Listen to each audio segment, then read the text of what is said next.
సీత, ఎవరు నువ్వు?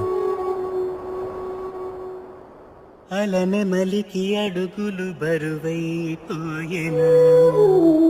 తమరిది నడక చూసిన గగనపు మెరుపుల పరువే మిగులున తమరిది నడుము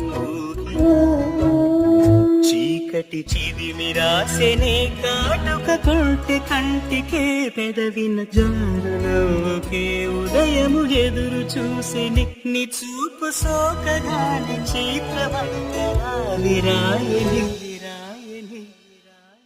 విసుక్కునే వెలాడు చందమామయే